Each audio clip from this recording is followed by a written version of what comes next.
Hello friends. आज हम लोग पढ़ने वाले हैं न्यूरल नेटवर्क्स, जो कि मशीन लर्निंग का एक टॉपिक है। तो सबसे पहले मैं आपको कोड से ये बताना चाहता हूँ कि न्यूरल नेटवर्क किस तरीके का होता है और हम उसको मशीन लर्निंग में किस तरीके से इम्प्लीमेंट करेंगे। तो सबसे पहले जो हमारा कोड है, आपको पता ही है, वो पाइथन में है। और हमने इंपोर्ट करने के लिए सबसे पहले numpy लिया है, जिसको हम np से इंपोर्ट कर रहे हैं। और फिर हम सीक्वेंशियल इंपोर्ट करेंगे, जो कि टेंसर फ्लो से आ रहा है, केरस मॉडल से। और हम फिर डेम्स को इंपोर्ट करेंगे, टेंसर फ्लो से, लेयर से आ रहा है वो।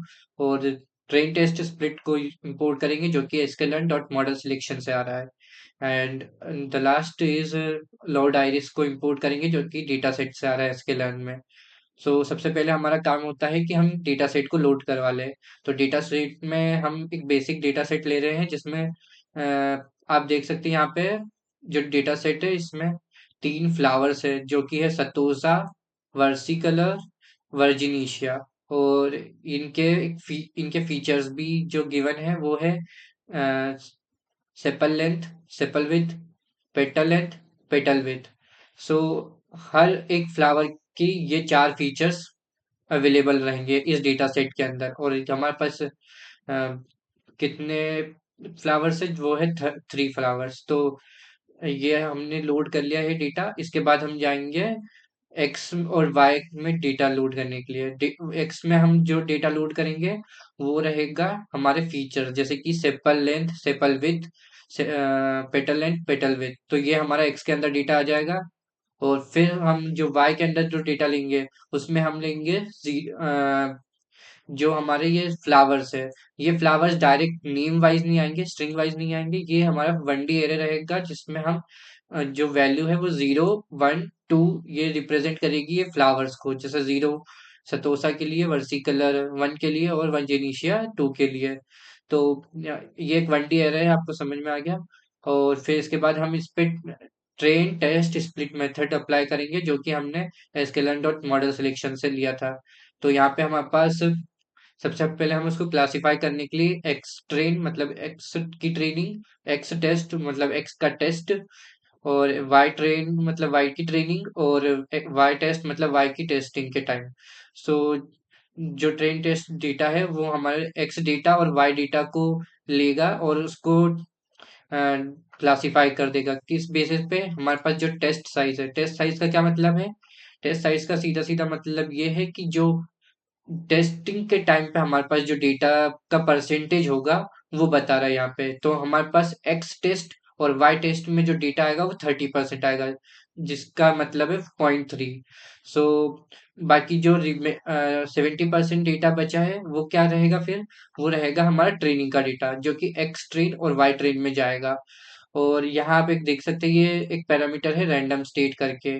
तो इस रैंडम स्टेट का क्या काम होता है? इस रैंडम स्टेट का ये काम होता है कि जब भी आप कभी भी डेटा सेट क्लासिफाई करेंगे, जिस तरीके हमने एक्स वाई को किया है, आप जब भी रैंडम स्टेट 42 को यूज करेंगे, तो अभी जो हमें स्प्लिट मिलेगा, नेक्स्ट टाइम भी हमको वही स्प्लिट मिलेगा। लेकिन अगर आप रैंडम स्टेट 43 कर देते हैं, तो आपको अलग तरीके का मिलेगा।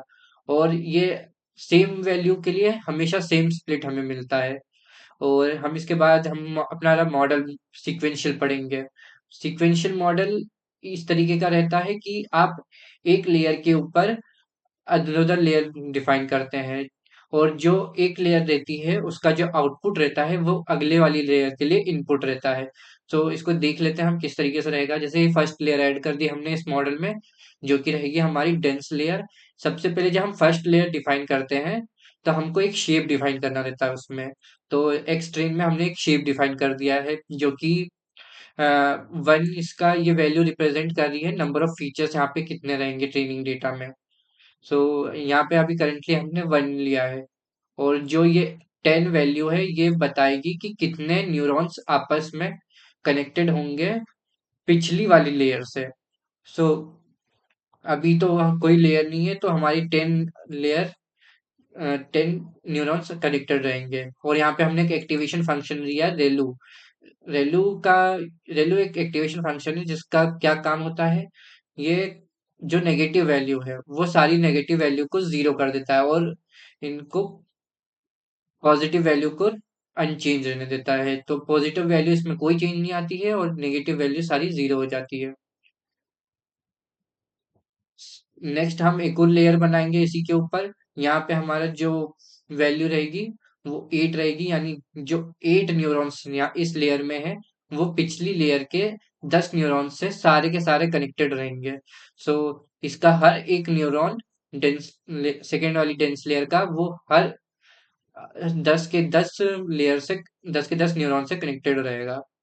और model dot add dense softmax ये क्या करेगा, ये एक सॉफ्टमैक्स फंक्शन है, एक्टिवेशन फंक्शन, जो कि 3 न्यूरॉन्स, जो हमारी 3 वैल्यू है, 3 न्यूरॉन्स को की प्रोबेबिलिटी कन्वर्ट कर देगा। सो अगला ये है मॉडल को कंपाइल करेंगे हम। यहाँ पे ऑप्टिमाइजर लेंगे जो कि है एडम ऑप्टिमाइजर। एडम ऑप्टिमाइजर का क्या काम है? एडम ऑप्टिमाइजर जो लर्निंग रेट का रहता है उसको एडजस्ट करता है अपने आप ऑटोमेटिकली। सो इस इसके लिए हम एडम ऑप्टिमाइजर यूज करते हैं। और जो ये लॉस है, लॉस फंक्शन में हमने लिया है स्पार्स कैटेगरिकल क्रोसेंट्री, ये नाम का हमारा लॉस फंक्शन है। तो इसका क्या काम है, ये जो एरर है वो उसको डिफाइन, ये उसका बताता है कि जो प्रिडिक्टेड आउटपुट है और जो एक्चुअल टारगेट लेवल है उसके बीच की एरर बताता है। जो अब इसके बाद जो मैट्रिक्स है एक्यूरेसी बताएगा। ये मैट्रिक्स हमने जो लिया है वो मॉडल की performance during training and evaluation बताता है। ये परसेंटेज में नापा जाता है। Model fit X train, Y train, epochs, batch size and verbose. Fit method क्या होता है? फिट मेथड डेटा फंक्शन है जो डेटा को ट्रेन करने के लिए यूज किया जाता है।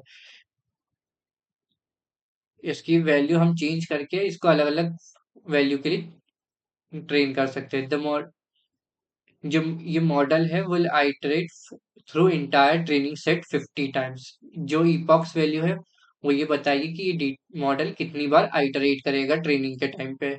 और जो ये हमारे पास बैच साइज है वो बताएगा कि हम 5 सैंपल्स एट अ टाइम ले रहे हैं और उसको अपडेट कर और वेट अपडेट कर रहे हैं।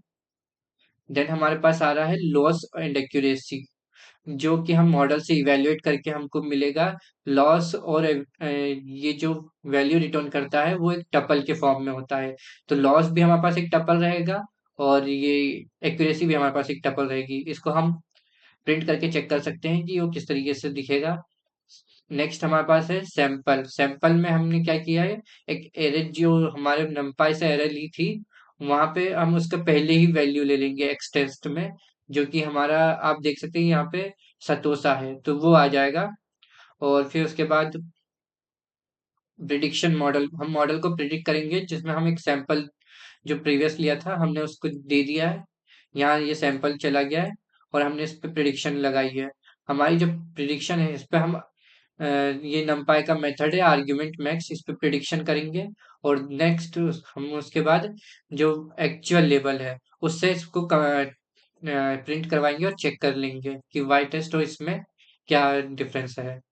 सो आई होप आप समझ गए होंगे कि न्यूरल नेटवर्क किस तरीके का होता है। पाइथन में न्यूरल नेटवर्क बनाना काफ़ी इजी था, आपने जो समझा होगा अभी यहाँ पे। और आप अगर ये मेरा कोड चेकआउट करना चाहते हैं तो आर शरद डैश गिटहब पे आपको ये मिल जाएगा, मेरा कोड पूरा न्यूरल नेटवर्क डॉट पाई नाम से फाइल है, आप इसमें देख सकते हैं।